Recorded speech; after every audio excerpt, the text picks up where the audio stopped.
Biar nggak capek, tunggu ya. Kita panggil Adinya dulu ya.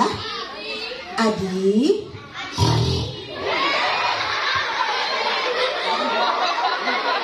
Kak Indri kan datang jauh dari Medan. Mungkin Adinya capek, tunggu sebentar ya, dibangunin ya.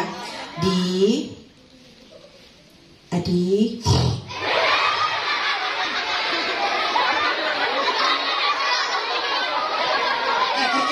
Gimana ini? Dia tetap tidur, dibangunin nggak? Baik. Adi ayo bangun. Dibangun.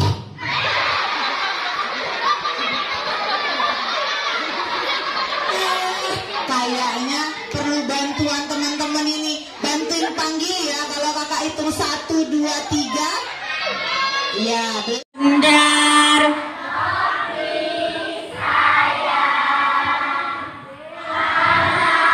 Tidak, bundar.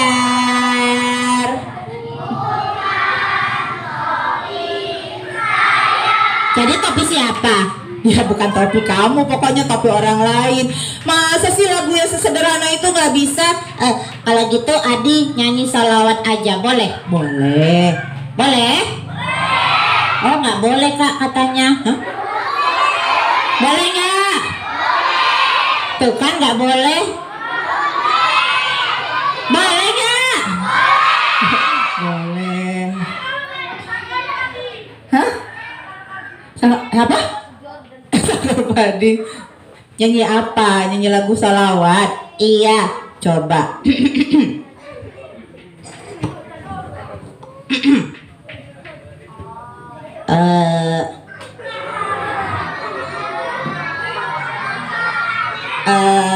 Tunggu ya.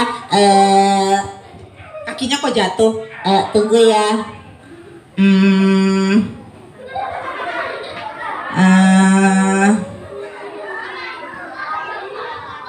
Salawat Nabi alaika. Salah nggak? Salah nggak? Harusnya kayak mana? Harusnya salah. Oh, gimana? Coba 1, 2, 3.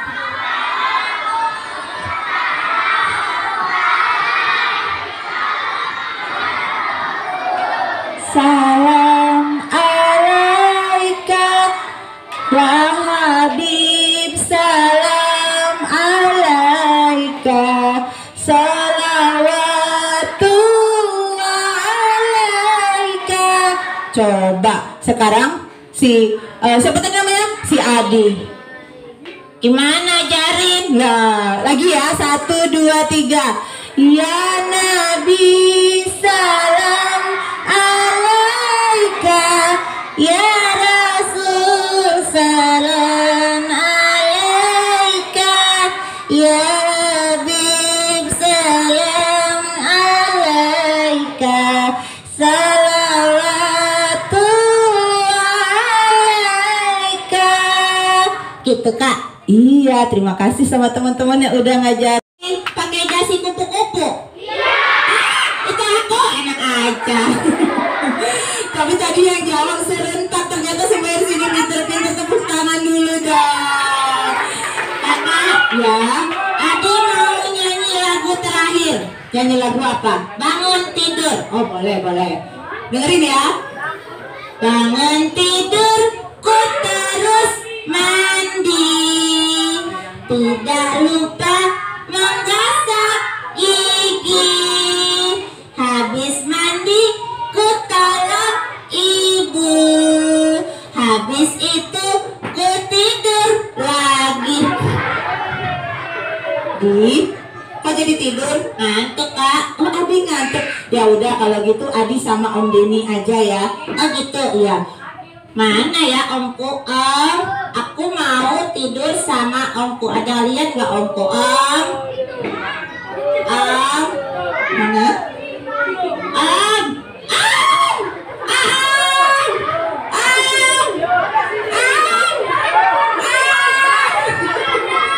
Jadi mana omku? Mana?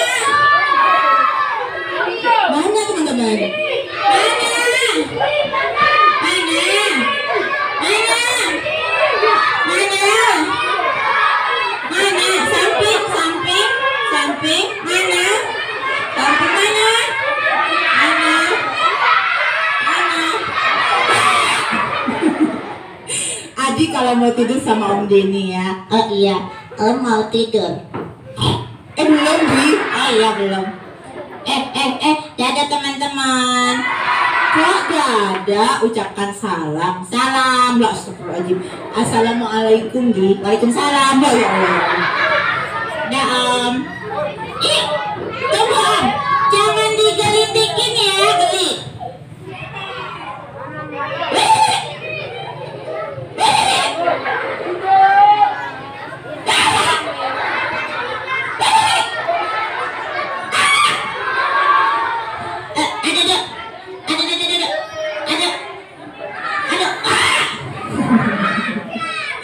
Dadah Adi. Tepuk tangan dulu dong buat Adinya. Rasulullah dikurung sama orang-orang jahat, ditekan, dan ajaran agama Islam tidak diperbolehkan disiarkan secara bebas. Saat itulah Allah menguji Rasulullah dengan kehilangan istri dan pamannya. Rasulullah jadi tidak semangat, hanya berdiam diri di rumah. Suatu malam, saat Rasulullah sedang menginap di rumah saudaranya, lomba duduk paling rapi. Tiba-tiba dari atas langit terbuka, lalu keluar dua cahaya yang besar. Cahaya itu terbang dari atas langit menuju rumah saudara Rasulullah.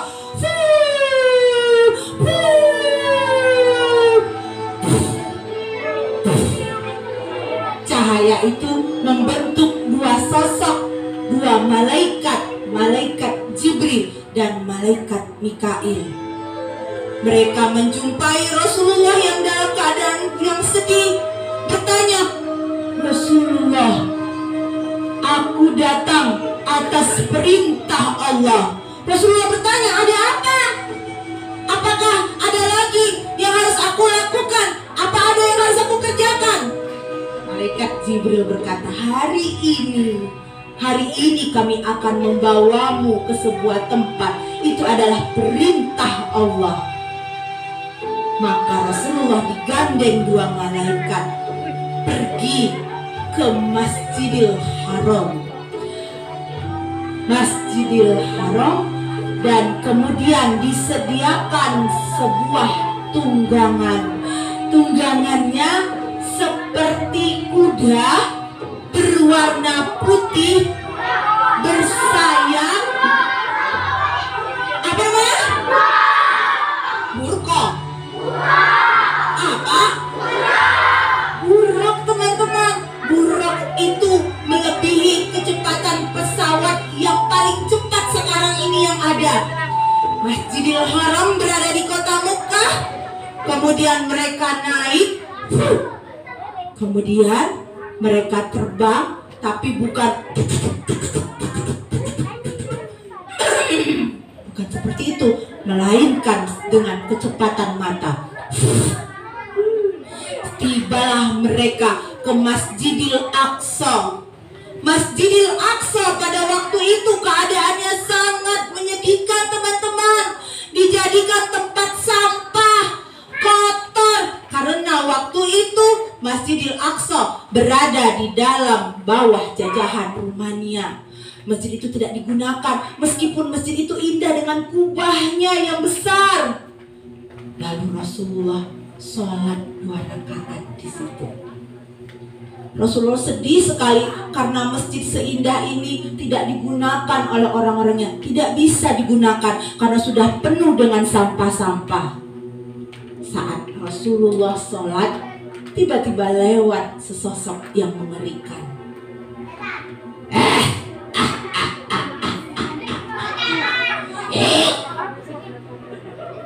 Aku ini serem loh. Kalian pasti takut padaku. Takut ya? Takut? Takut? Kalau begitu, akan aku tunjukkan wajahku yang seram.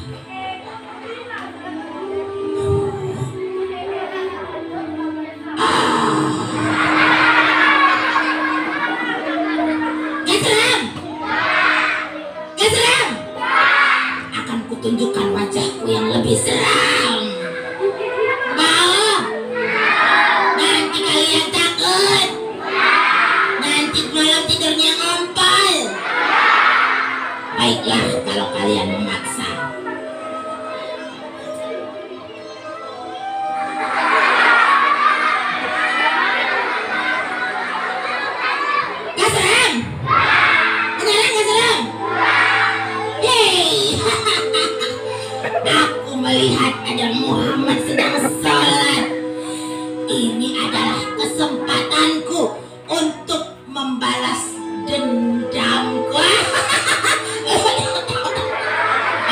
Jangan ketawa. Setan kok diketawain, gak takut? Akan kugoda dia. Pasti dia akan mau jadi pengikutku, ya kan?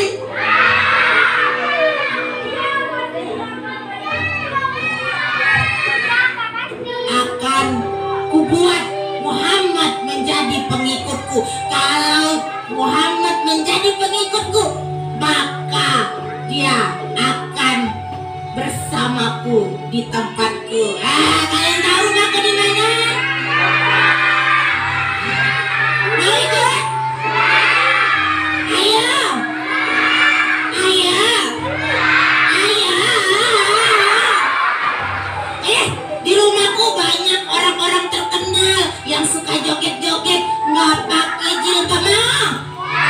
Ikut, ikut ya. Tahukah kalian banyak penguasa yang masuk ke rumahku? Orang-orang yang tidak jujur, orang-orang kaya yang tidak amanah. Ikut padaku ya. Ayo, ayo, ayo, ayo.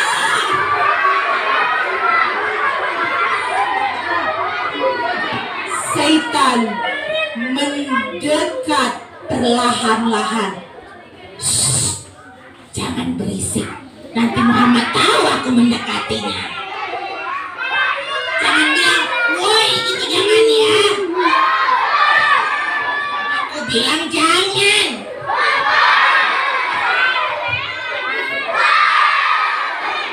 Jangan.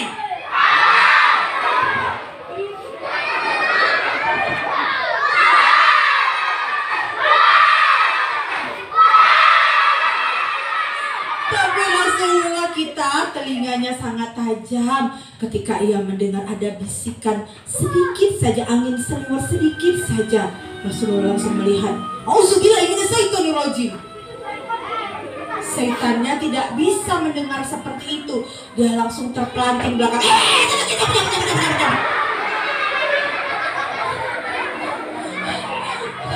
Aku coba lagi ya. Aku coba lagi. Auzubillahi minasyaitonirrajim. Aduh, nanti sajalah. Kalau dia sudah naik ke bubur apa? Itu yang kendaraan tadi, bubur. Oh iya, biar aja. Aku naik burak, tunggu aku lapangkan dulu. Rasulullah kemudian setelah sholat dan berzikir, teman-teman, naik lagi ke atas buruknya. Rasul pikir akan dibawa pulang, ternyata ada perintah yang lain lagi, yaitu naik ke langit yang tinggi. Rasulullah mulai naik buruk kecepatan.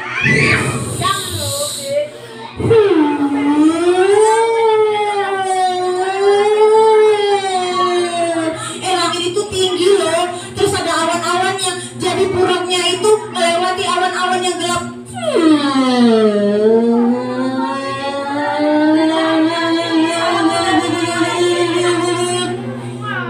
Setan, jin iblis mengikuti dari belakang. Cepat sekali mereka. Aku harus tambah kecepatan. Supaya cepat dan mereka jatuh, aku keluari api dari kantongku. Mana kantongku? Mana?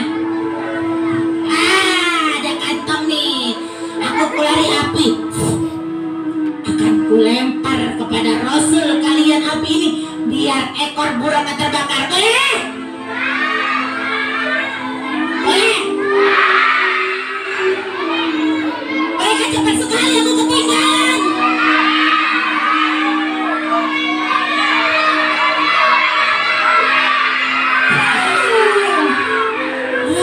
Tapi ternyata buruknya tahu. Buruknya menyingkir, apinya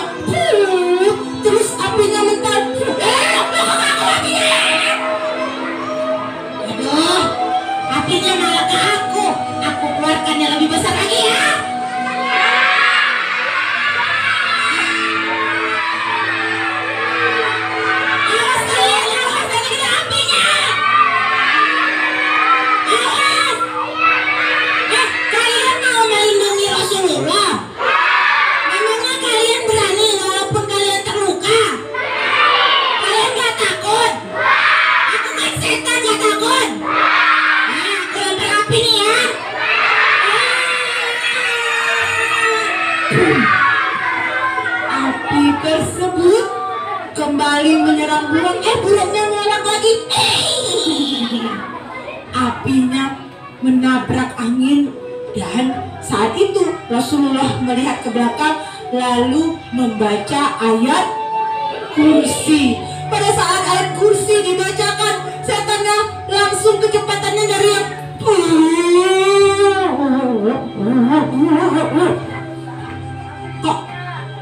kok jadi lambat, tambah lagi kecepatannya.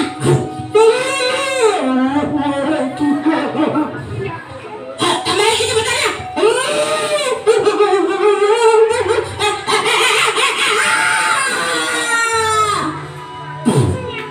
Setan jatuh ke tanah, berserakanlah dia, terbakar api, tangannya copot, kakinya copot, celananya nempel di pohon. Hancur setannya, teman-teman. Maka Rasulullah naik ke langit pertama. Di langit pertama, teman-teman, ada sebuah pintu. Pintunya besar, lalu diketuk oleh malaikat Jibril. Pintunya lalu terbuka pelan-pelan.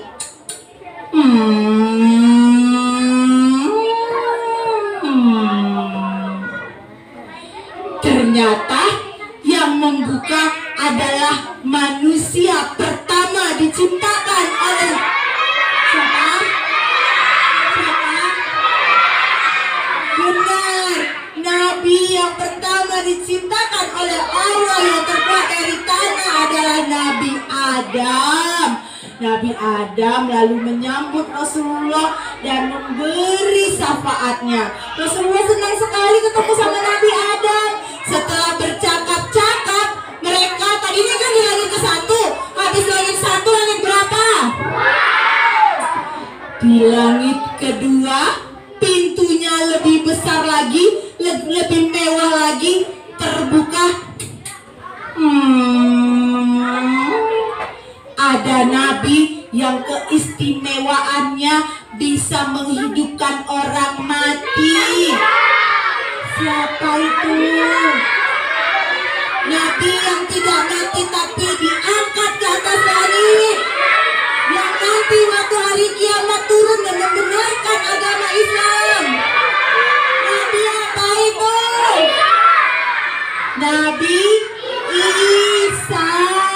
Nabi Isa buka pintu lalu bercakap-cakap dengan Rasulullah, bersolawat bareng. Setelah itu naik ke langit yang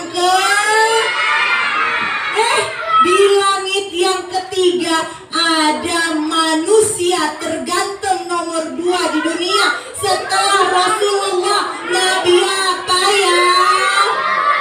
Nabi apa? Nabi Yunus atau Nabi Yusuf? Yusuf atau Yunus? Yunus atau Yusuf? Ada Nabi Yusuf, Nabi terganteng nomor 2 setelah Nabi Muhammad. Mereka bersolawat lalu naik ke langit keberapa? Langit keempat ada Nabi Harun. Kemudian naik ke 5. Ini dengar ya, nanti uminya ada hadiah, teman-teman harus tahu jawabannya dari cerita ini. Setelah Nabi Yusuf ada Nabi Harun. Setelah itu naik lagi ada Nabi Idris. Habis Nabi Idris naik lagi ketemu Nabi yang bisa membelah lautan dengan tongkatnya. Nabi apa?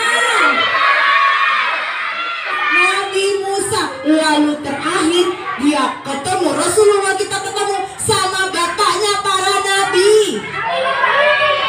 Nabi apa bapaknya para nabi?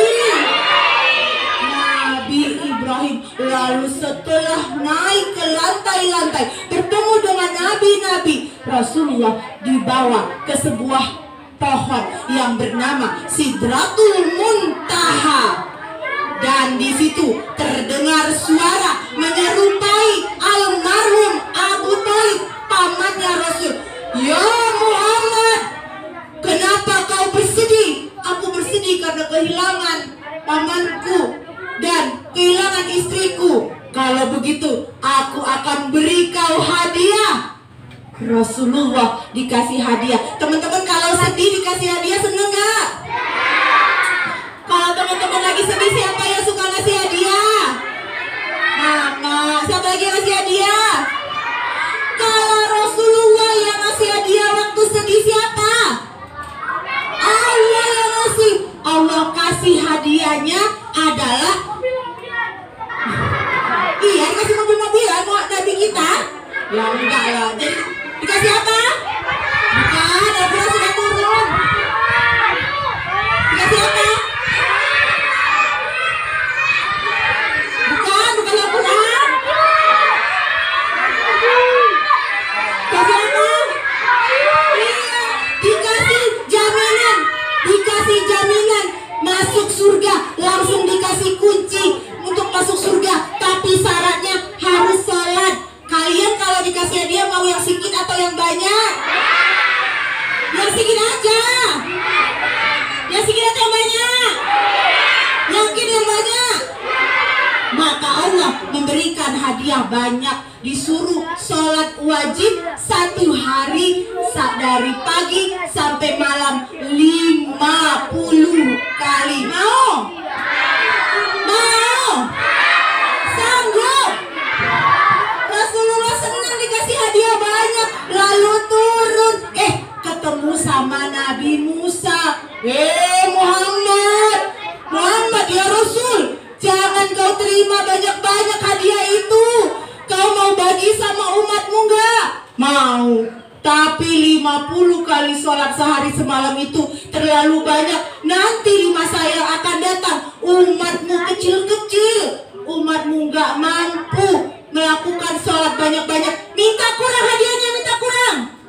Loh, hadiah kok minta kurang ya, orang minta banyak. Tapi Rasulullah naik ke atas. Allah berbaik hati mengurangi perintah sholat. Dikurangi 45 kali sholat sehari semalam. Udah sedikit?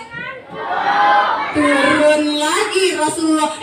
Stop. Kata Musa, masih banyak, pulangkan lagi hadiahnya. Pulangkan, kebanyakan.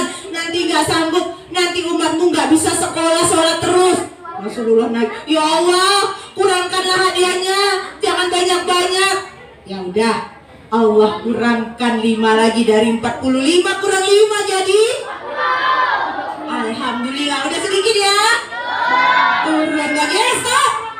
40 masih banyak. Nanti teman-teman kecilmu, umat-umatmu yang kecil nggak bisa makan, nggak bisa tidur. Minta lagi, kurang sana. Ya Allah, masih banyak hadiahnya. Ya Allah, jangan banyak-banyak. Ya Allah, kasihan umatku. Kurangi lagi. Dikurangi 5 lagi jadi 35. Turun. Stop. Nanti umatmu nggak bisa main-main sama temannya, sholat terus masih banyak. Allah, masih banyak ya Allah.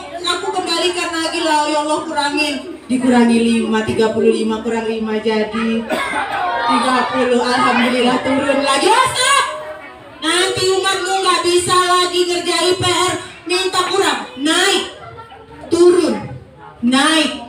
Turun. Naik, turun. Rasulullah memperjuangkan agar umatnya tetap masuk surga, tapi jangan terlalu banyak kewajibannya. Sampai akhirnya perintah hadiah yang banyak tadi dikembalikan 5. Sampai akhirnya tinggal 5. Turun lagi, ketemu lagi sama Nabi Musa. Stop! 5 itu masih terlalu banyak Muhammad. Minta lagi sama Allah untuk kurangi. Pasti nanti ada yang malas. Subuhnya ketiduran, siangnya kecapean, sorenya kelewatan, maghribnya lupa, misalnya ketiduran lagi. Minta kurang sama Allah, biar gak usah sholat tapi masuk surga.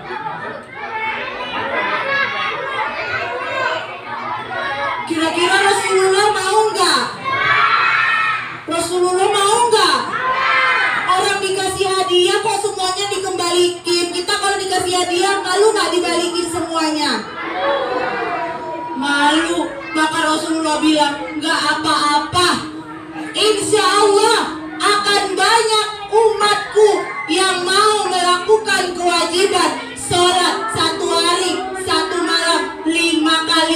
wajib saja.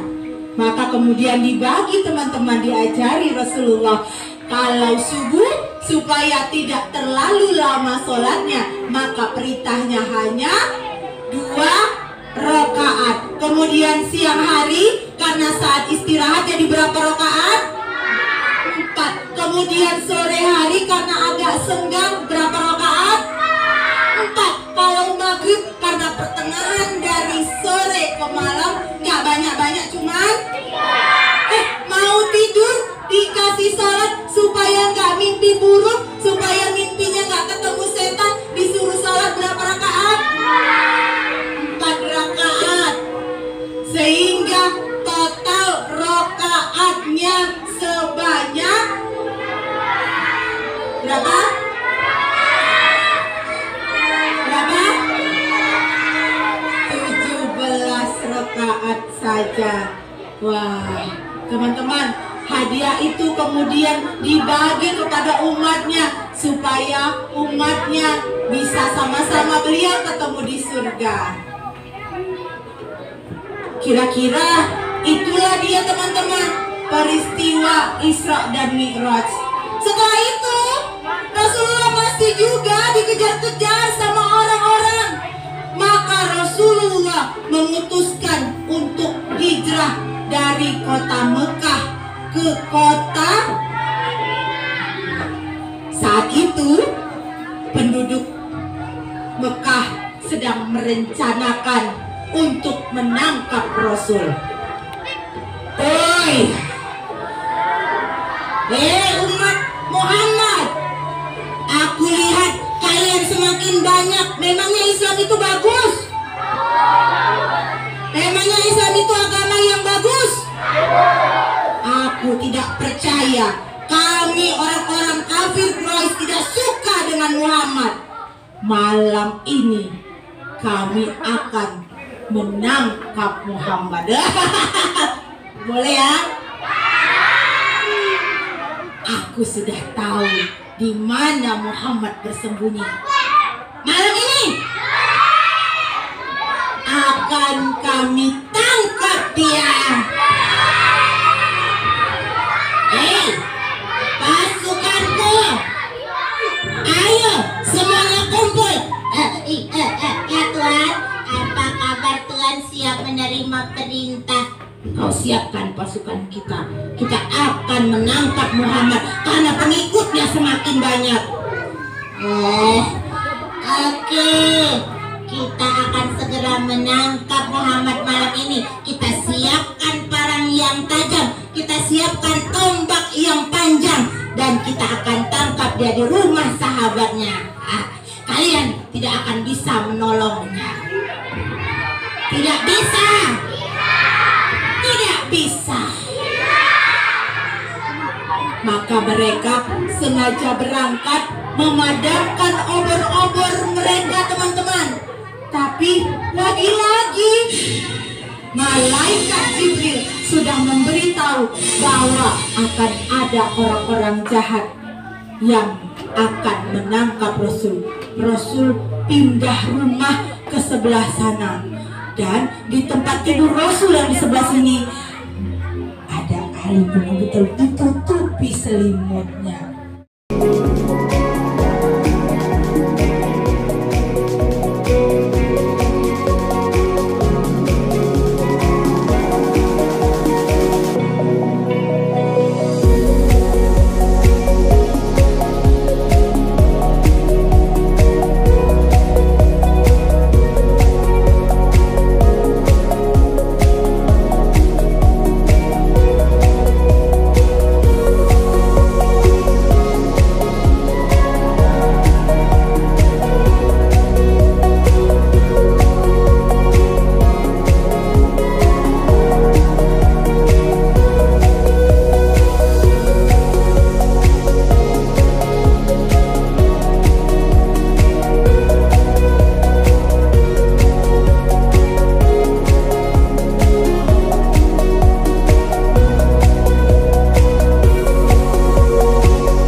pelajari ya. Pertama-tama memang harus niat dulu. Kemudian kalau kita masih merasa kita umi, ustazah yang mau bercerita sama anak-anak udah pasang badan semua. Umi ngomong aja. Tapi kalau kita posisi kita ke anak-anak, maka dia akan terbuka sama kita. Jadi kita jangan gini loh. Tadi kan ada juga anak-anak yang kocok-kocoknya yang ngejek-ngejek gitu kan. Jangan gampang baper. Gitu, karena kan kita kan kalau misalnya umi jelek, udah langsung umi jelek gitu, kita langsung kayak yang nggak boleh ya sama umi ngomong kayak gitu. Itu karena kita masih merasa kita dewasa, dia anak-anak, tapi kalau turun level. Nah gitu, kalau bercerita, tapi kalau selesai bercerita baliklah ke kita, jangan petikilan ke anak-anak. Jadi memang ada, kalau kayak Indri aslinya memang gini, diem gitu, susah juga mau baur sama orang segala macam. Tapi kalau ada anak-anak turunin level, jadinya nggak ini lagi. Oke. Nah ini yang pertama, memilih cerita. Kita mulai langsung ya. Memilih cerita tuh ada dua, Kak. Yang pertama memilih cerita yang ada. Ya yang ada, kisah di Al-Quran juga banyak. Ada Al-Qalam. Al-Qalam apa? Surah Al-Qalam. Surah Al-Qalam itu tentang tanah 5 hektar tanah hitam yang ada di Arab. Itu terjadi karena ayahnya meninggalkan wasiat, tapi anak-anaknya tidak memberikan wasiat itu dengan tidak membagikan wasiat itu dengan benar. Itu bisa kita lupa. Kemudian ada Al-Baqarah, sapi betina. Sapi betina apa? Sapi betina itu sapi yang tidak dijual sama anaknya sama malaikat, karena malaikat itu menyerupai manusia. Anak-anaknya itu berpegang teguh sama suruhan ibunya. Ibunya bilang, anakku jual sapi ini dengan harga 500 dinar. Datang malaikat, aku mau beli 1000. Oh nggak dijual. Loh kenapa nggak dijual? Harganya 500. Aku mau beli 1000. Nggak dijual 1500. Nggak mau malaikatnya. Pulang dia, ibu nggak laku. Kenapa nggak laku? Sementara ibunya perlu uang. Dia mintanya 1000. Kan ibu bilangnya 500. Ya udah besok jual 1000. Jual 1000. Datang lagi malaikat, aku mau belinya 2000. Nggak dijual, harganya 1000. Pulang lagi, ibu nggak laku, harganya tadi diminta 2000. Terus begitu, ternyata apa hikmahnya? Begitu naik harganya, ternyata ada satu keluarga yang mencari pembunuh anaknya. Kemudian seorang yang bijaksana berkata, cari sapi yang dijual sama anak yang jujur di tengah hutan. Lalu mereka mencari sapi itu, kemudian dibeli, kemudian disembelih sapinya, dikuliti sapinya, diselempangkan ke mayit yang terbunuh. Mayit itu bangun lalu berkata, simpulan pembunuhnya, lalu mati lagi. Itu menceritakan tentang mati suri. Itu juga bisa ceritain. Dimana kalau kita baca Al-Quran itu sepertiganya adalah kisah-kisah. Gampang banget kalau kita mau ambil cerita yang ada. Tapi kalau misalkan ini kan anak-anak ini kadang-kadang nggak tembus kisah itu. Kali Nabi Yunus kan, Musa masih bisa sedikit ya. Kemudian Uwais Al-Qarni masih bisa. Sisanya memang kita harus main imajinasi bagaimana mengajarkan sholat segala macam itu dengan tokoh hewan-hewan. Nah gitu. Caranya bagaimana? Kita buat cerita. Kalau bertulis tulis ya, karena ini nggak ada di slide. Yang pertama teman-teman cari temanya dulu. Kalau mau buat cerita jangan pikirin, oh hewan, aku mau bikin cerita hewan deh, hewannya apa ya, kelinci atau monyet, ya monyet atau jerapah apa ya. Jangan, tapi tulis dulu temanya. Temanya mau apa nih? Mau temanya tolong menolong, mau temanya kerja keras, mau temanya jujur, mau temanya ikhlas. Gitu. Jadi temanya dulu dibuat, kemudian baru teman-teman buat baru buat latar belakangnya apa? Kalau hewan berarti di hutan, ya kan, atau di kebun. Kalau misalkan ayam dan segala macam, baru buat masalahnya. Kalau tema gini, temanya jujur, berarti masalahnya apa nih? Ada yang itu puncak masalahnya kan. Kalau jujur berarti ada yang bohong. Baru bisa kita tahu nggak bohongnya ini bohong tentang apa. Teman-teman cari bohongnya tentang apa. Bisa aja sih kita ambil apa yang terjadi. Misalkan bohongnya menemukan barang, tapi orangnya nyari ketemu sama dia nggak kasih, bohong, dia katanya nggak. Jadi gitu, cari dulu puncak masalahnya, baru kemari-kemarinya enak, baru di awal-awal enak. Nanti ada kelinci lompat-lompat ke tengah hutan, habis itu dia ketemu sama jerapah, habis itu berdua ketemu naik gajah, nyasar. Kan ada nggak sih cerita yang kita bisa muter-muter bundar sendiri? Itu karena kita nggak mikirin puncaknya apa, maka cari puncaknya dulu, baru ke bawahnya itu enak. Gitu. Baru setelah itu kita mikirin pengembangan cerita. Jadi teman-teman Ustadz kalau mau bikin cerita jangan ditulis titik koma. Ada suatu hari, ya Allah masih 3 baris ngantuk, jadi harus dibuat 5 aja. Pertama tema, kemudian masalah, baru tokoh, baru klimaksnya apa, setelah ketahuan dia bohong ngapain, gini apa yang terjadi, kemudian terakhirnya penutup. Itu aja. Sisanya kayak mana cara mengisi yang 5 itu, teman-teman rekam suaranya. Apa nih?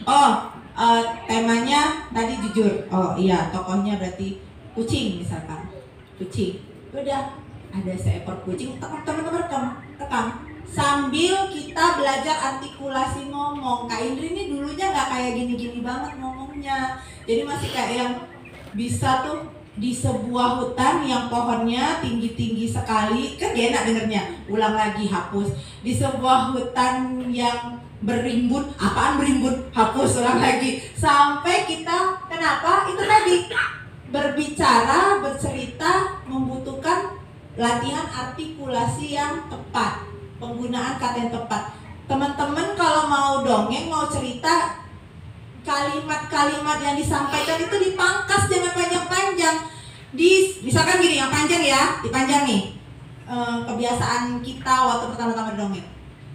Di suatu pagi, manakala saat itu ada matahari yang belum terbit dari ufuk timur. Kepanjangan teman-teman.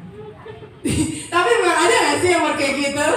Ya jadi kayak yang kepingin terlalu banyak buku yang dibaca, nggak dilatih, jadi bahasa buku. Tadi malam saya baru ngajarin Kak Nabila, ada pendongeng di Medan kan, hari ini harusnya 2 tuh titik mendongeng. Satu pendongengnya ibunya sakit, jadi harus pulang ke subuh salam. Jadi dia baru awal-awal kayak teman-teman gini udah kena audiens 400-500. Jadi merinding kan, tadi malam kita latihan. Dia ceritanya Uwais Al-Qarni. Saya bilang, kamu yang sering kamu buat kisah apa? Uwais Al-Qarni. Oke, Uwais Al-Qarni. Jadi ada tokoh dialog ibunya begini. Uwais, sini nak, aku ini sudah tidak muda lagi. Emang kenapa baca jodoh udah muda lagi. Jadi ya kayak gitu-gitu bahaya. Aku sudah tidak muda lagi. Untuk anak SD gak bisa kita pakai. Ibu sudah tua, selesai kan? Aku sudah tidak muda lagi. Itu kan kalau kita belajar bahasa Indonesia tuh pelajaran SMA, mengembangkan SPOK menjadi ada SPOK yang lain gitu kan kalau bahasa Indonesia. Makanya kalau anak-anak jangan bahasanya itu kalimatnya panjang-panjang, paling 4 kata, 3 kata. Pagi hari yang cerah, selesai.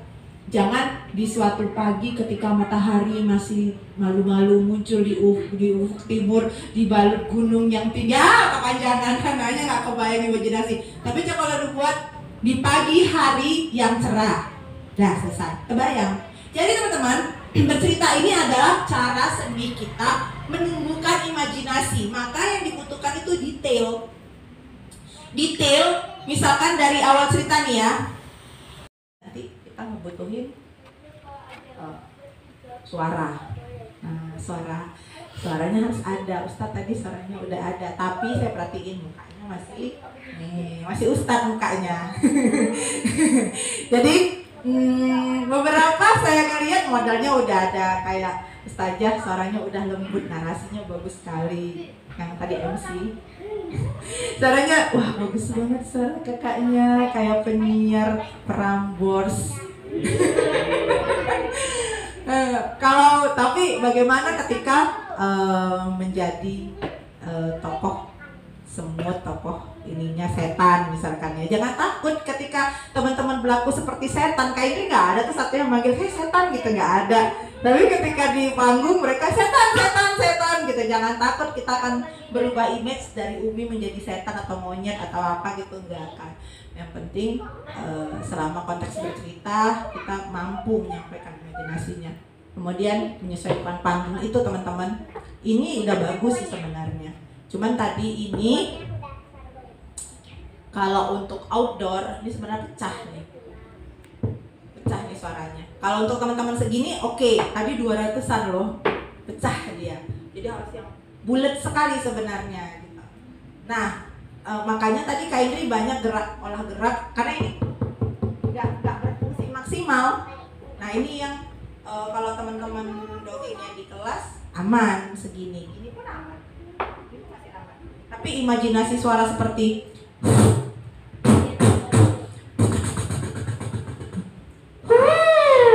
itunya nggak dapet.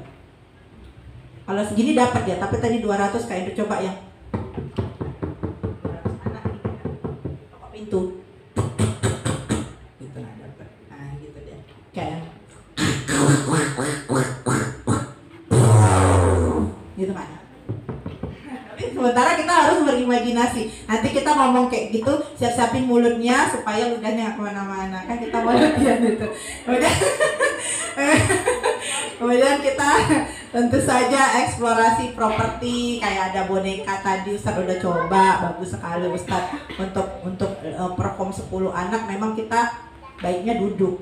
Jadi kalau 200 memang harus berdiri gini, ratusan berdiri, tapi di bawah 20 baiknya duduk. Ada kampret yang keluar mencari makan di malam hari. Kalian mencari siapa? Kampretnya. Karena Dewa berkata, kami mencari saudara kami, Udus. Dia berada di sebelah sana. Pak, sepertinya hari ini hari Kamis. Ya, biasanya ada kambing.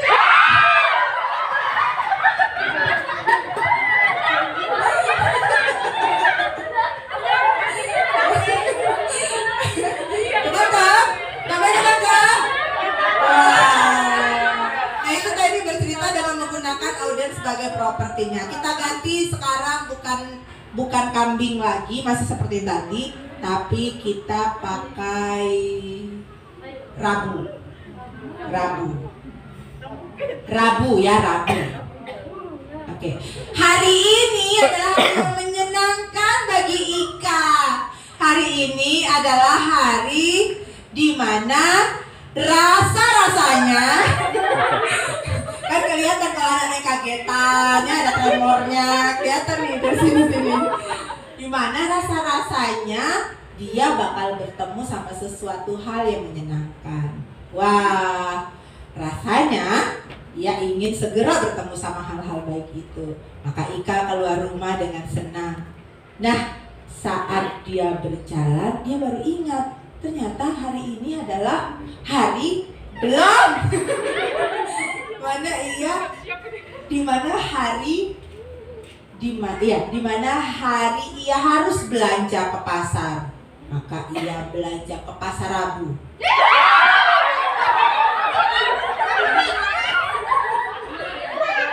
Kelihatan kan ngelek ya.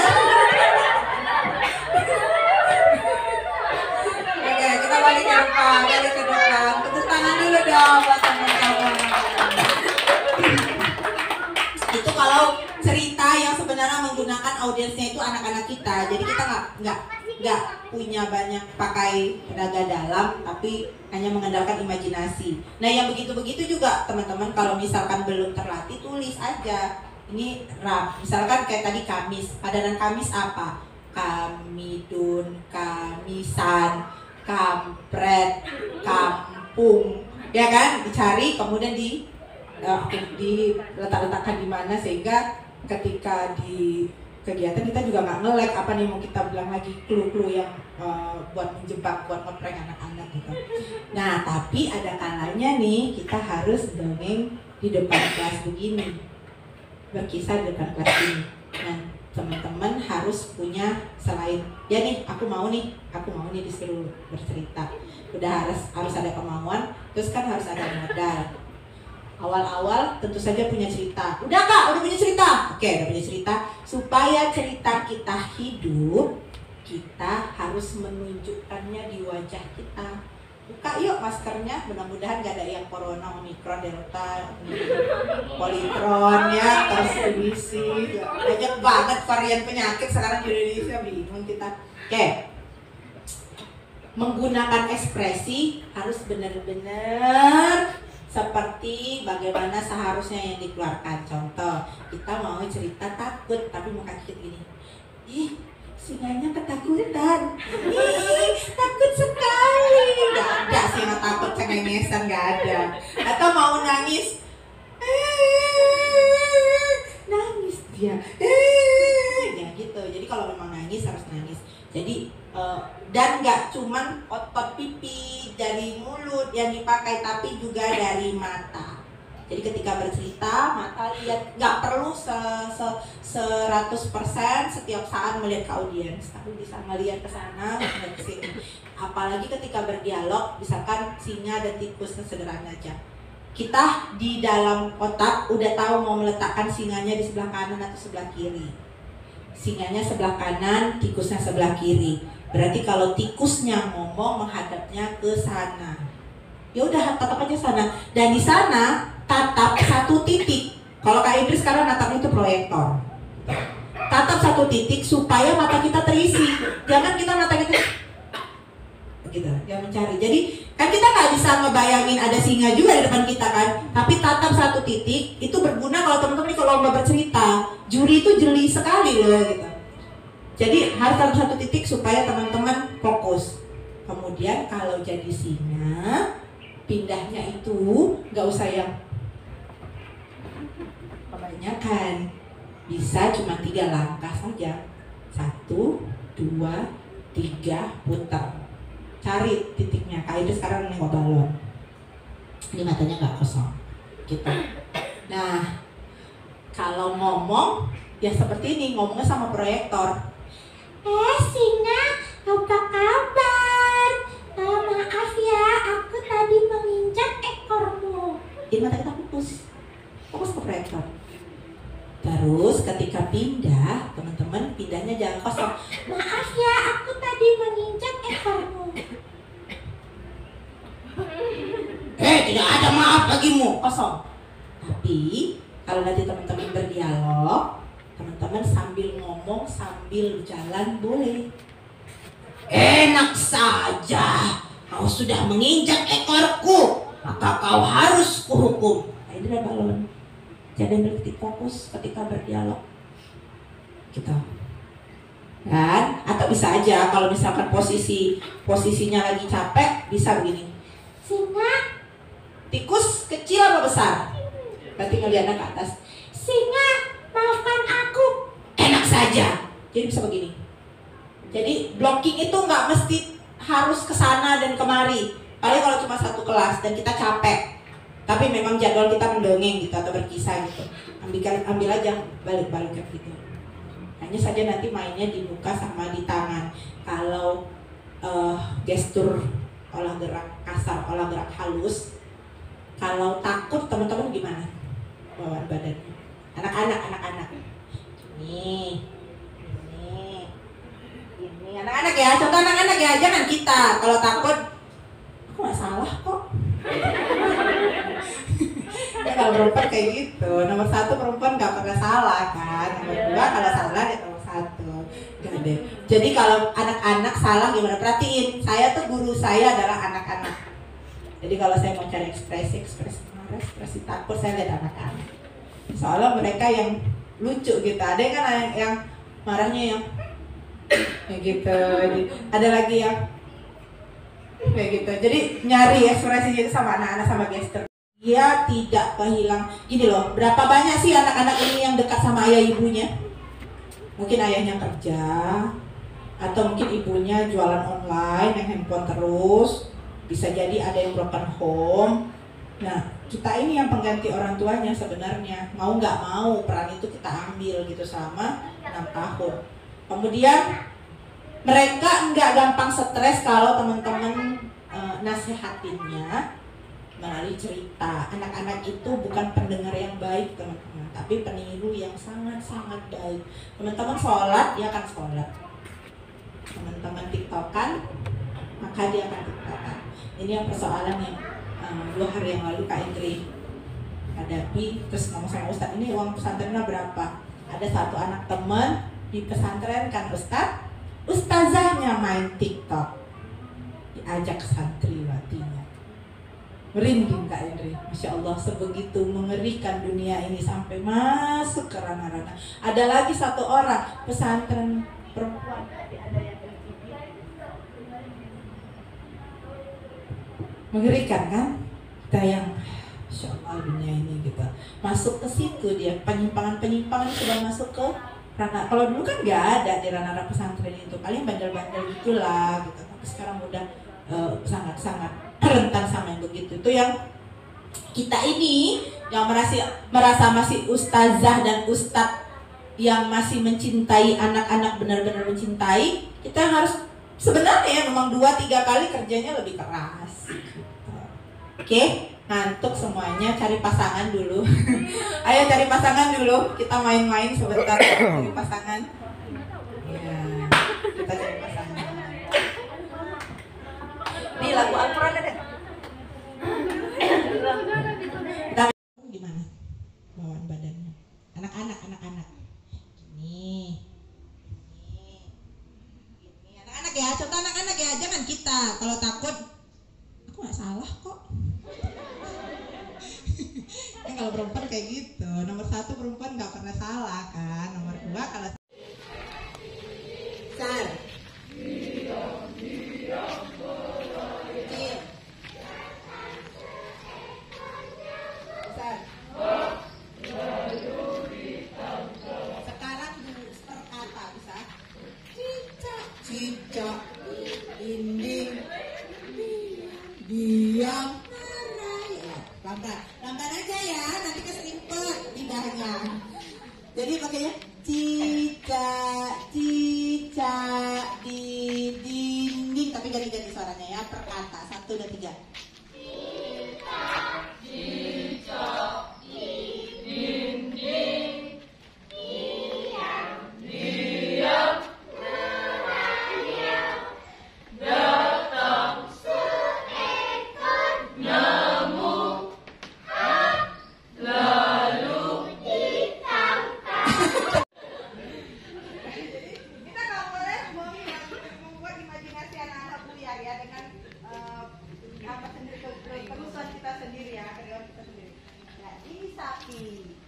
Nah, yang ini baru problem kita, karena kita bakal begini. Kalau Kak Indri biasanya, wah sapinya kemudian turun dan dia mencari temannya. Jadi cari buat narasi yang membuat hewan ini bisa menghilang dulu dari panggung, sambil kita masukkan gini narasi terus, baru kemudian sapinya akhirnya berjalan. Misalnya dia berjalan sampai ke semak-semak, wah semak-semaknya jauh sekali, dan akhirnya dia melewati semak-semak itu. Jadi muncul lagi, buat narasi sehingga si boneka yang satu bisa menghilang dulu untuk membantu tangan, karena nggak bisa kurang dalam sosok ayahnya. Apakah ayahnya KDT atau ada tapi tidak ada sosoknya tapi tidak ada soulnya sama anaknya. Yang kenapa sekarang makin banyak anak-anak dari usia SD sudah merasa dirinya salah tubuh. Ada, memang mungkin Allah meletakkan salah tubuh itu tak, tapi yang ada salah asus dari kecil. Ada yang hilang, ada yang kurang. Saya sendiri pernah berhadapan sama seorang LGBT kawan sama dari pramuka. Ternyata peran ibunya terlalu power, ayahnya aja. Ibunya strong, ibunya kuat, terus ibunya judes, mengintimidasi, kekerasan fisik pada suami dan anak. Anaknya ini merasa kok ayahku tidak menjadi ayah, maka dia menggantikan peran ayahnya. Kacau ya. Jadi makanya ini